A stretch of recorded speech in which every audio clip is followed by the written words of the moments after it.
Jagan PA KNR మీద వరుసబెట్టి స్టోరీలు రాస్తున్న ఈనాడు జ్యోతిలు దాని మీద కౌంటర్ సాక్షిలోనే రాయాల్సి వస్తుంది. తాజాగా ఒక ప్రకటన చేశారు. కనీస ఆధారం లేకుండా ఎల్లో మీడియా నాపై వ్యక్తిత్వ హననానికి పాల్పడుతోంది.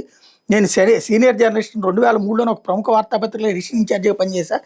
20 ఏళ్ల కిందటే సొంతగా వ్యాపారాలు మొదలుపెట్టి అప్పటి నుంచి ఆదాయ పన్ను రిటర్న్ దాఖలు చేస్తున్నా, ఆదాయ పన్ను చెల్లిస్తున్నా, వ్యాపారాల కోసం బ్యాంకుల నుంచి రుణం తీసుకుని నాకు ఏమాత్రం సంబంధం లేని అంశాలను ఆపాదిస్తూ విష ప్రచారం చేస్తున్నారు. నా బంధువులు స్నేహితుల ఆస్తులు కూడా నావే అండవు, ఎంతవరకు న్యాయం? అలా అయితే వ్యాపారాలు చేసే ప్రతి ఒక్కరిని అలాగే చూడాల్సి వస్తుంది. రామోజీరావు, ఏబిఎన్ రాధాకృష్ణ, బిఆర్ నాయుడు తదితరులు ముఖ్యమంత్రి చంద్రబాబుకు సన్నిహితులే. మరి వారి ఆస్తులన్నీ కూడా చంద్రబాబు అవుతాయా? విశాఖపట్నంలో ఏపీ హౌసింగ్ బోర్డుకి చెందిన భూముల విషయాన్ని వక్రీకరిస్తూ నాపై దుష్ప్రచారం చేస్తున్నారు. హౌసింగ్ బోర్డుకి చెందిన 97.5 ఎకరాలను అభివృద్ధి చేసేందుకు 2 దశాబ్దాల కిందట ఏపీ ప్రభుత్వం సింగపూర్కి చెందిన మత్సడో ఇండస్ట్రీస్ మధ్య ఒప్పందం కుదిరింది. చంద్రబాబు ప్రభుత్వ హయాంలో నా ఒప్పందం చేసుకున్నారు. అదంతా చట్టబద్ధ వ్యవహారమే, దాంతో నాకేమాత్రం సంబంధం లేదు. ప్రస్తుతం ఆ మొత్తం ప్రక్రియను వక్రీకరిస్తూ ఎల్లో మీడియా నాపై దుష్ప్రచారం చేస్తుంది. ఎల్లో మీడియా ప్రస్తావించిన రమణారెడ్డి సింగపూర్ వాసి, ఆయన మత్సడో కంపెనీలో వాటాదారు కూడా కాదు. కానీ ఆయనకు నాకు మధ్య ఏదో వ్యాపార లావాదేవీలు ఉన్నాయని అవాస్తవ ప్రచారం చేస్తున్నారు.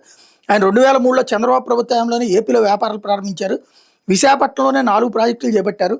చంద్రబాబుకు సింగపూర్లో మంత్రులు, వ్యాపారవేత్తలను పరిచయం చేయడంలో కీలక పాత్ర పోషించారు. ఆయన చంద్రబాబుకే సన్నిహితుడు. సింగపూర్కి చెందిన జురాంగ్ కంపెనీని అమరావతికి తీసుకురావడంలో రమణారెడ్డి సహకరించారని కూటమి ప్రభుత్వమే చెబుతోంది. మరి ఆయన నాకు బినామీ ఎలా అవుతారు? ఆయన నా బినామీగా ఎల్లో మీడియా ఎలా దుష్ప్రచారం చేస్తుంది? విజయవాడలో ఎవరో రియల్టర్ నేను బెదిరించినట్టు ఎల్లో మీడియా కట్టుకథలు అల్లుతుంది. నేను గన్ పెట్టి మరీ బెదిరించాను, విష ప్రచారం చేయడం విడ్డూరంగా ఉంది. నాపై ఎవరు ఫిర్యాదు చేయలేదు, కానీ ఎల్లో మీడియా మాత్రం దుష్ప్రచారం చేస్తున్నాం, విడ్డూరంగా ఉంది. రాజకీయ కుట్రతో ఎల్లో మీడియా చేస్తున్న దుష్ప్రచారం తిప్పికొడతాం, న్యాయపరంగా కఠిన చర్యలు తీసుకుంటా అన్నటువంటిది ప్రకటించారు. అలాగే విశాఖపట్నం హౌసింగ్ బోర్డుకి చెందిన 97.5 ఎకరాలు అభివృద్ధి చేయడానికి దాదాపు 2 దశాబ్దాల క్రితం ఆంధ్రప్రదేశ్ ప్రభుత్వానికి సింగపూర్ చెందిన మత్సడో ఇండస్ట్రీస్ ప్రైవేట్ లిమిటెడ్ మధ్యన ఒప్పందం కుదిరింది. ఈ కంపెనీలో అనేక కంపెనీలు, వ్యక్తులు దాదాపు 650 కోట్ల పెట్టుబడులు పెట్టారు. ఇవన్నీ చట్టబద్ధంగా నడిచిన ప్రక్రియ, కానీ పనులు ఎంతకు ప్రారంభం కాబడుతూ పెట్టుబడిదారులు తీవ్రంగా నష్టపోయారు. ఈ నేపథ్యంలో మత్సడో ఇండస్ట్రీస్ ప్రైవేట్ లిమిటెడ్కి అందులో పెట్టుబడులు పెట్టిన వాళ్ళకి మధ్య ఉన్న వివాదాన్ని సెటిల్ చేసుకున్నారు. హైకోర్టు మాజీ న్యాయమూర్తి ఆధ్వర్యంలో చట్టబద్ధంగా దీనిపై ఆర్బిట్రేషన్ ప్రక్రియ జరిగింది. మత్సడో కంపెనీ తన వద్ద పెట్టిన పెట్టుబడుల మేరకు భూములను అప్పగించింది. ఆ కంపెనీలో దాదాపు 13 పార్టీలు పెట్టుబడులు పెడితే ఒక్కో పార్టీలో మళ్ళీ వేరువేరు కంపెనీలు, వ్యక్తులు ఉన్నారు. ఇందులో 13వ పార్టీలో ఒక కంపెనీతో పాటు మరో 2 వ్యక్తులు ఉన్నారు. ఈ ముగ్గురులో కేఎన్ఆర్ బావమరిది రామ్ గోపాల్ రెడ్డి కూడా ఉన్నారు. ఈ ముగ్గురు కలిసిన పెట్టుబడికి గాను వివాద పరిష్కారంలో భాగంగా 2.5 ఎకరాల మత్సడో వాళ్ళకి దాఖలు పరిచింది. వ్యవహారం అంతా చట్టబద్ధంగా జరిగింది. ప్రతి అంశానికి డాక్యుమెంట్లు ఉన్నా కూడా దీనికి బినామీ ముద్ర వేయడం, విష ప్రచారం చేయడం చట్టరీత్యా నేరం.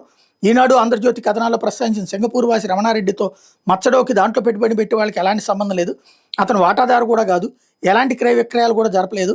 రమణారెడ్డి, కేఎన్ఆర్ మధ్య బినామీ వ్యవహారం నడిచినట్టుగా తప్పుడు ప్రచారం చేయడాన్ని తీవ్రంగా ఖండిస్తున్నాం. ఆ ప్రాపర్టీకి కేఎన్ఆర్కి సంబంధమే లేదు. విష కథనాలు ఆపకపోతే తగిన మూల్యం చెల్లించాల్సి ఉంటుంది. తప్పుడు ప్రచారాలు చేసినందుకు కోర్టుకి ఇడుస్తాం. శ్రేయస్ రెడ్డి న్యాయవాది స్టేట్మెంట్ కూడా ఇక్కడ హైలైట్ చేశారు.